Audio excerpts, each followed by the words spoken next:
முருகனே துணை. அனைவருக்கும் இனிய வணக்கம். ஆன்மீகம் ஸ்டார்ட்ஸ் உங்களை அன்புடன் வரவேற்கிறது. பதிவு என்னவென்றால், நடக்காததையும் நடத்தி வைக்கும் முருகனின் திருநாமம். அதாவது முருகப்பெருமான் நடக்காதையும் நடத்தி காட்டுவார். நாம் இப்படி வழிபாடு செய்வோம். என்னவென்று பார்க்கலாம் வாருங்கள். நம்ம சேனலை சப்ஸ்கிரைப் பண்ணாதவங்க சப்ஸ்கிரைப் பண்ணுங்கள்.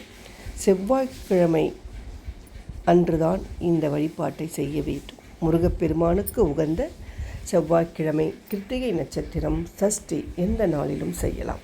மிகவும் சிறப்பு வாய்ந்தது செவ்வாய்க்கிழமை. அப்படிப்பட்ட நாளில் முருகப்பெருமானை நாம் வழிபாடு செய்யும் பொழுது நமக்கு இரட்டிப்பு பலன் கிடைக்கும் என்றே கூறலாம்.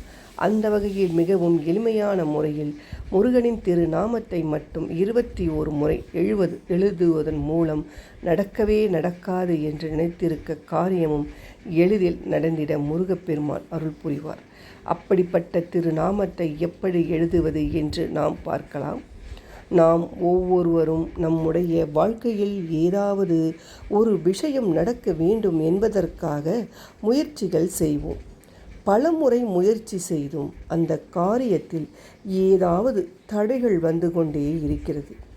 ஆனால் அந்த காரியம் நம்முடைய வாழ்க்கையில் நடந்துவிட்டால் நம்முடைய வாழ்க்கையே மாறிவிடும் என்ற அளவிற்கு இருக்கும். இப்படி சிறப்பு வாய்ந்த அந்த காரியம் நம்முடைய வாழ்க்கையில் ஒரு முறையாவது நடந்து விடாதா? அதன் மூலம் நம்முடைய வாழ்க்கை நல்ல விதமாக மாறிவிடாதா என்று பலரும் ஏங்கி தவிப்பார்கள். அப்படிப்பட்ட காரியம் நடந்திட முருகப்பெருமானின் திருநாமம் நமக்கு அருள் புரியும். அந்த திருநாமத்தை பற்றி தான் இப்பொழுது பார்க்கலாம்.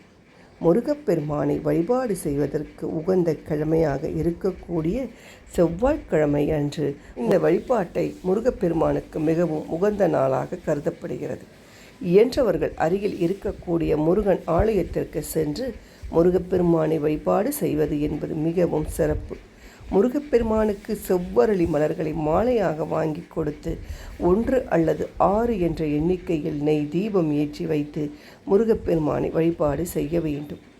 ஆலயத்திற்கு செல்ல இயலவில்லை என்பவர்கள் தங்களுடைய வீட்டிலேயே முருகப்பெருமானின் படத்தை சுத்தம் செய்து சந்தனம் குங்குமம் வைத்து ஒரு தாம்பாளத்தில் வெற்றிலையை பரப்பி அதற்கு மேல் அகல் விளக்கை வைத்து நெய் ஊற்றி சிவப்பு திரியில் போட்டு தீபம் ஏற்றி முருகப்பெருமானை வழிபாடு செய்யலாம்.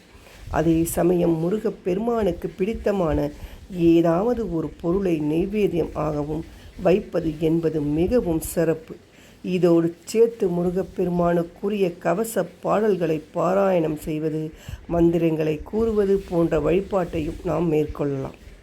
இந்த வழிபாட்டோடு சேர்த்து முருகப்பெருமானின் ஒரு திருநாமத்தை நாம் 21 முறை எழுதினால் போதும். நம் வாழ்வில் நடக்காது என்று நினைத்த காரியமும் நடக்கும். அதுதான் வெற்றிவேல் முருகனுக்கு அரோகரா. இந்த திருநாமத்தை நம்முடைய இடது கையால் 21 முறை எழுத வேண்டும். பொதுவாக எந்த ஒரு நாமத்தை நாம் கூறுவதாக இருந்தாலும் கூறுவதை விட எழுதுவது என்பது இரட்டிப்பு பலனை தரும். அதிலும் நம்முடைய இடது கையால் நாம் எழுதும் பொழுது நம்முடைய மனமும் புத்தியும் அனைத்தும் அந்த திருநாமத்தின் மீதே இருக்கும் என்பதால் முருகப்பெருமானின் அருளை நம்மால் எளிதில் பெற முடியும். எளிமையான இந்த திருநாமத்தை முருகனை மனதார நினைத்து கொண்டு யார் ஒருவர் இன்று இரவிற்குள், அதாவது அன்று இரவிற்குள் செவ்வாய்க்கிழமை 21 முறை எழுதினார்களோ அவர்களுடைய வாழ்க்கையில் நினைத்து பார்க்க முடியாத அளவிற்கு நல்ல மாற்றங்கள் உண்டாகும் என்ற தகவலை கூறி இந்த பதிவை நிறைவு செய்து கொள்வோம். நன்றி, வணக்கம்.